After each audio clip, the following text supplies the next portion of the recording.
We'll answer your questions. Comment down below para malaman namin yung mga feedback nyo in the future. Prepare lang tayo ng gamit. And yeah, we'll take you there. See ya!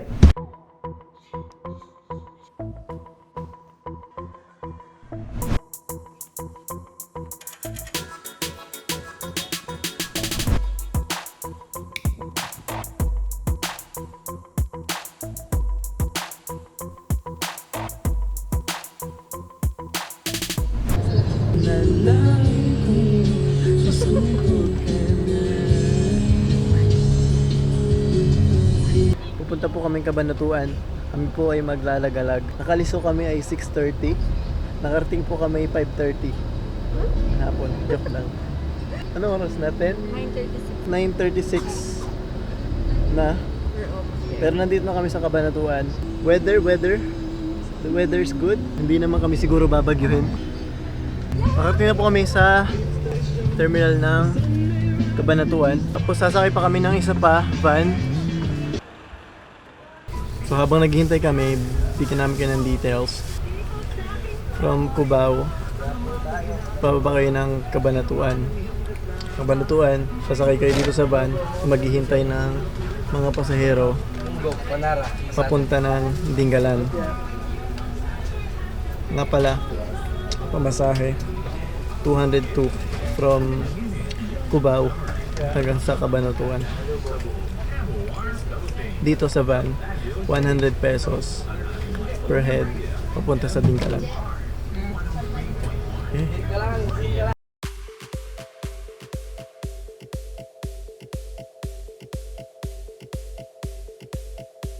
2,000 years later. We are finally moving. Yeah.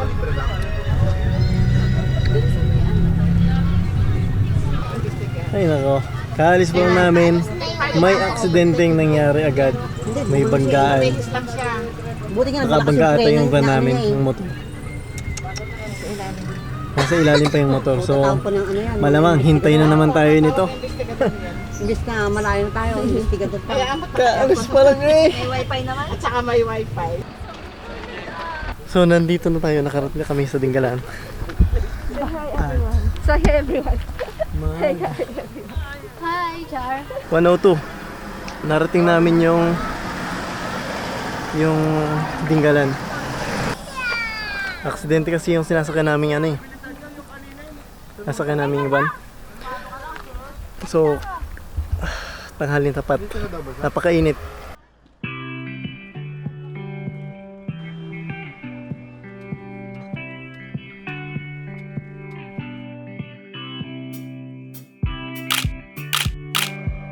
Pupunta na kami ng Tanawan Falls. Yan yung una namin pupuntahan.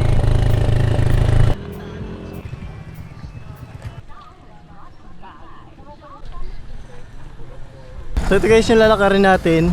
Pupunta dun sa Tanawan Falls. Pwede na sumakay ng tricycle pero separate payment na naman.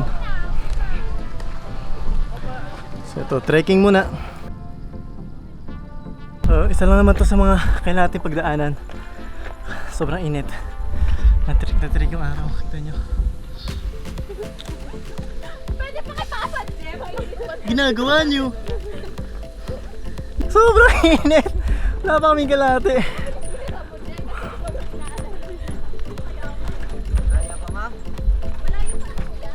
Kalahati po. Oh, kalahati pa lang kami.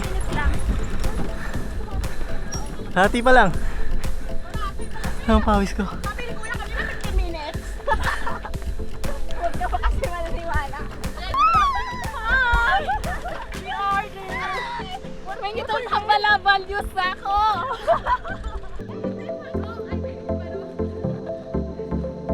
Kaya pa? Yeah. Silence idea! Yeah, guys!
Kamusta yung experience?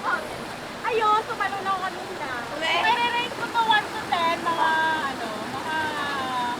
8.5. Perfect!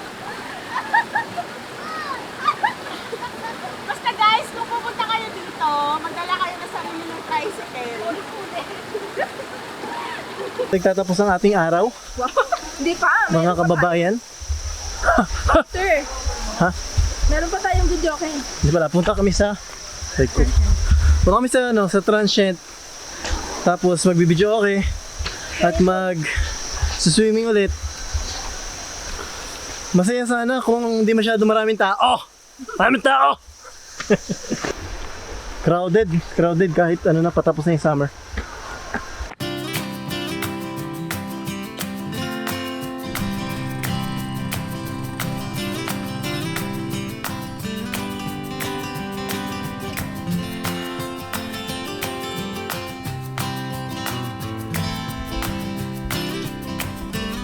Alright, we have arrived at the stress-free zone. Stress-free zone daw eh.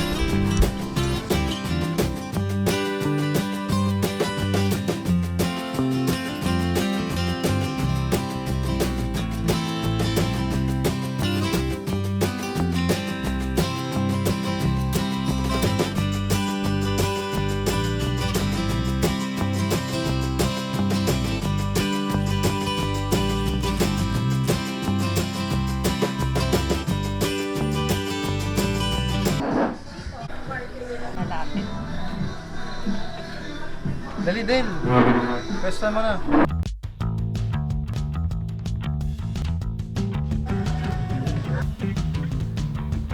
Let's sleep. Day 2.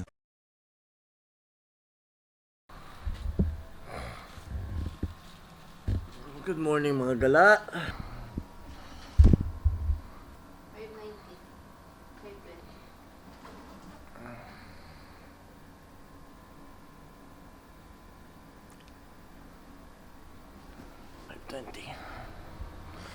Breakfast na.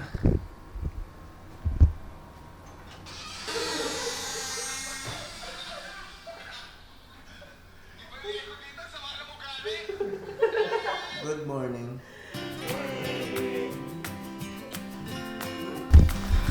Tingnan natin yung labas.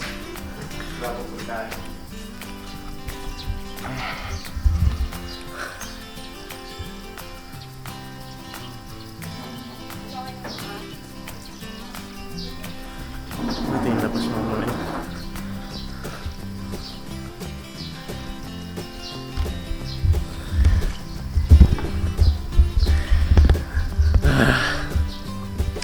Food.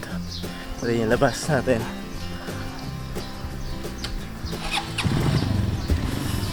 Pool.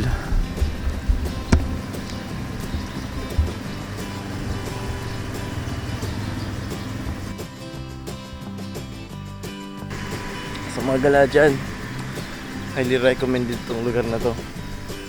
Ganda. Sakit na katuwang ko. Sakit na katuwang ko. Galain natin. Pakita ko sa inyo yung yung lugar na pinagstayan namin. Hindi ko na video kagabi kasi pagod eh. Kailangan tayo sa entrance. Ano bang pangalan na ito? Ayun, ito yung pangalan, no?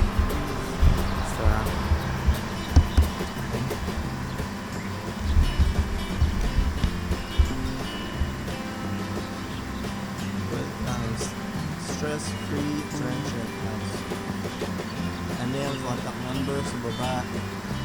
So, ito yung entrance. Kasi nga.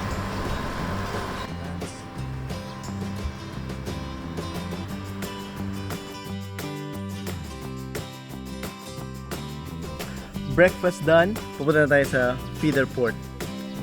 Feeder port. Weather check mga kapatid.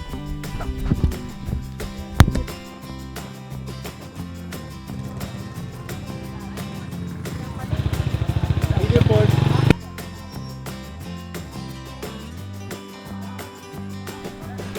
kami ng mangka. Tapos sa likod tatlo.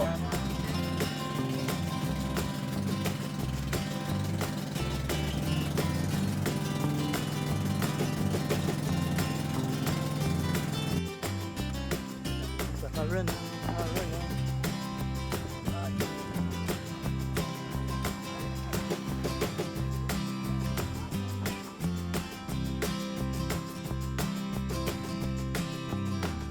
So pupunta tayo sa trekking. Ang dadaanan natin.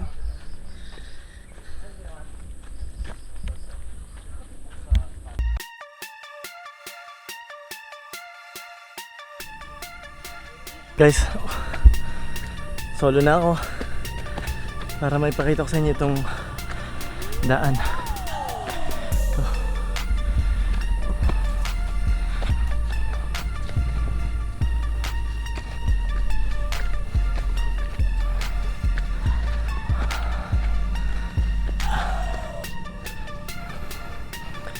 Pakit talaga yan mo. Yun.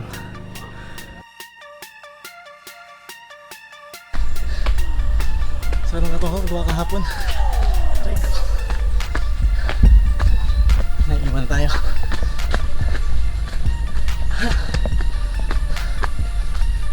Oh my God.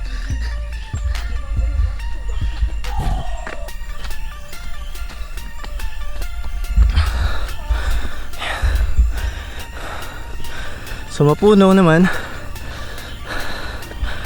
Hindi naman ganun kahirap yung daan. Nakakapagod lang.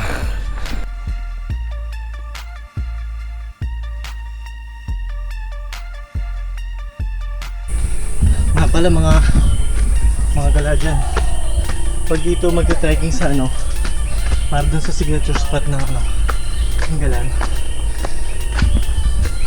magdala kayong siguro dapat nakala yan habang damit o kaya yung sinusuot kasi medyo malamok.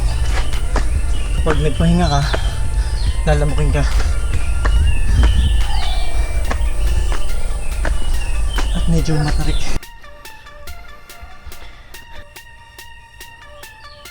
Sa gitna ng daan yan,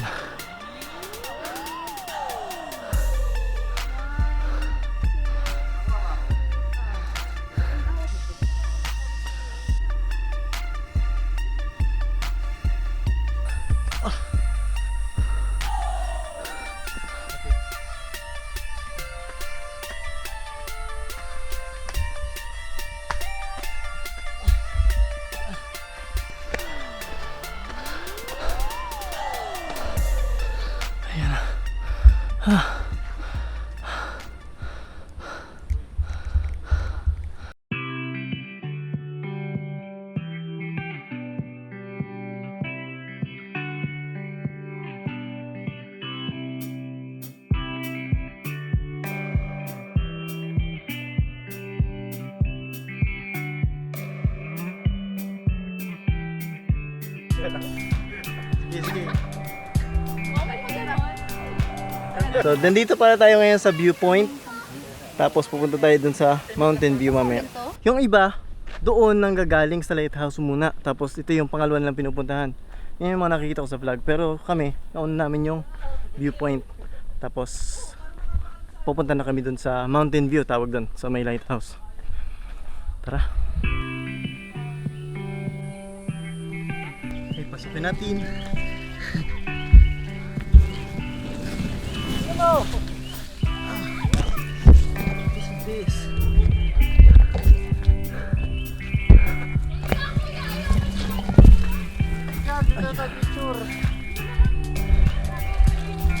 Yan, dyan po kami nang galing.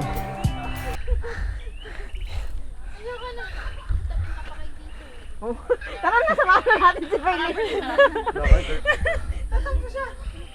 Ayun yung lighthouse. Hey people, mukhang ayaw na nila pumunta ng lighthouse, nalalayuan sila. Sayang naman, gusto kong pumunta ng lighthouse. Ito yung viewpoint, yung lighthouse, hindi yung mountain view. Hindi natin mapupuntahan yung mountain view kasi medyo tinatamad na siguro yung mga kasama ko kasi makakapagod. Mainit. At wala dong masisilungan sa lighthouse. Dito marami masisilungan sa viewpoint. So ngayon plano, pupunta na tayo doon sa cave, magki-cave na tayo. At saan tayo dadaan? Dito. Doon tayo dadaan.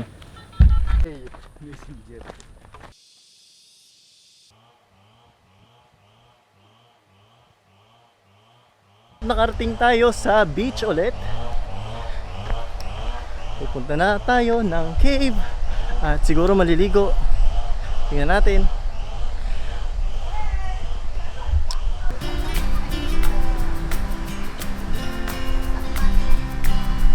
Nabubulok daw, nabubulok.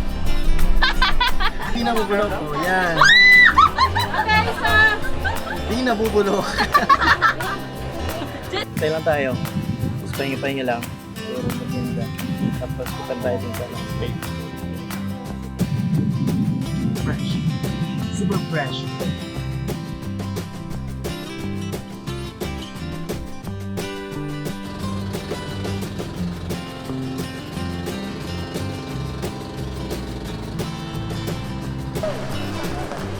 Dito wala ganang tulog, Bert. Dito gano'n walang tulog. Kaya nga. Wawa. Ano yan eh?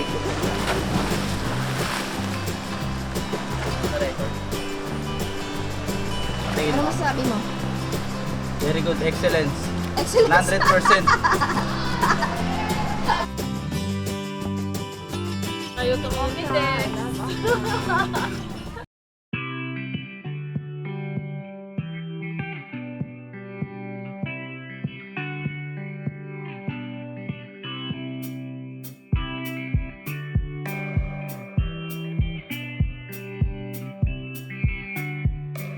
Uwian na. Uwian na. Tapos na ang maligayang araw. Uwian na. Shout out nga pala kay Madam Karen Cando. Napakaganda niyong kanyang mansion. At napakinabangan namin sobra. The best Transient House. Stress-free. Stress-free. Ayun nga mga kapatid, at tayo pauwi na. Announcement lang. Lahat ng details and informations ipopost namin doon sa group. May group tayo sa Facebook, Travel Plus Review. Doon namin ipopost lahat ng details. At shoutout nga pala kay tour guide namin, Yuan Grande. So, pwede niya rin siya i-contact. Post ko na rin yung details niya. That's it. We'll see you again. Goodbyes.